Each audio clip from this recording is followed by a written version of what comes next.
မိတ်ဆွေများအားလုံးမင်္ဂလာပါခင်ဗျာရှင်းတဲ့နေ့စာကားရှိုးရုံးမှာကြိုဆိုလိုက်ပါရခင်ဗျာကျွန်တော်ဒီနေ့မိတ်ဆက်ပေးချင်တာကတော့ KYC mini bus လေးနဲ့ကျွန်တော်မိတ်ဆက်ပေးချင်ပါတယ် model အပြည့်ဆိုလို့ရှိရင်2019 model လေးဖြစ်ပြီး engine power 1500cc နဲ့အယုံဆွဲလဲကောင်းမယ် manual ကားလေးပဲဖြစ်ပါတယ်ခင်ဗျာအယောင်အပြည့်ဆိုလို့ရှိရင်တော့အဝါရောင်လေးဖြစ်ပြီး12ရောက်စီကားလေးလေးဖြစ်သွားပါမယ်ခင်ဗျာပြီးရင် 1R အာတန်းလေးနဲ့ရပြီးတော့မန်လေးလိုင်စင်လေးလည်းဖြစ်သွားပါမယ်ခင်ဗျနောက်ပြီးတော့12ရောက်စီဖြစ်တဲ့အပြင်ကျောင်းမှာပဲသုံးမလားရုံးမဲ့သုံးမလားဝန်ထမ်းကြိုဖို့လုပ်မလားကြိုက်နေတဲ့အားမှာသုံးလို့ရပါတယ်ခင်ဗျာဒါအပြင်အထက်ထဲမှာပါတဲ့ကားအတွင်းထဲမှာပါတဲ့ aircon function လေးကတော့ round aircon မဟုတ်ပေမဲ့ ceiling type aircon လေးကိုထည့်သွင်းရတာဖြစ်ပါတယ်ဒါအပြင်အတွင်းကလည်းအရင်တန့်တယ်ကြဲကြဲဝုန်းဝုန်းလည်းစီးရမယ်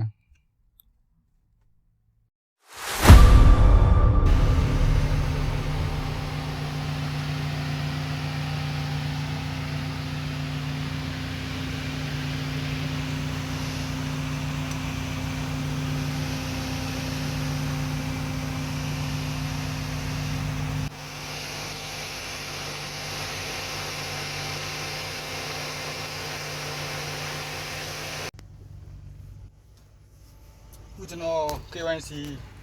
mini bus လေးကိုကျွန်တော်စမ်းမောင်းပြပေးပါမယ် manual gear ဖြစ်သွားမယ် manual ဆိုပေမဲ့ gear ထိုးရတာလည်းတော်လေးတက်တာရှိတယ်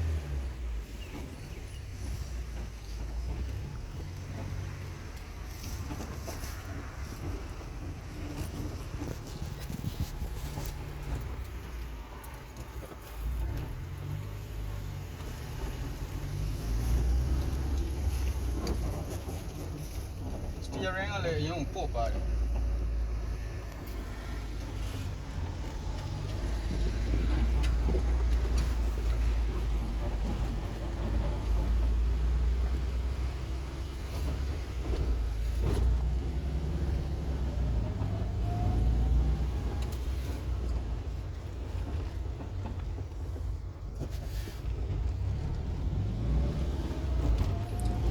ကျွန်တော်တို့ကားရှိုးရုံးရဲ့ဒီနေရာလေးကတော့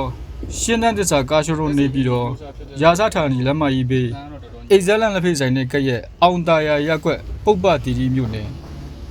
ရှင်းတဲ့သစ္စာကားရှိုးရုံးရန်ကုန်အမှတ်926သူ့မင်္ဂလာလမ်း17ရက်ကွက်တောင်းကလာပါမြို့နယ်မှာဖြစ်ပါတယ်ကျွန်တော်တို့ရဲ့ဆက်သွယ်ရမယ့်ဖုန်းနံပါတ်လေးများကတော့39 88 511 20 39 69 511 20 39 250 90 99 39 39 250 90 99 19တို့ကိုလည်းဆက်သွယ်၍မေးမြန်းနိုင်ပါတယ်ခင်ဗျာ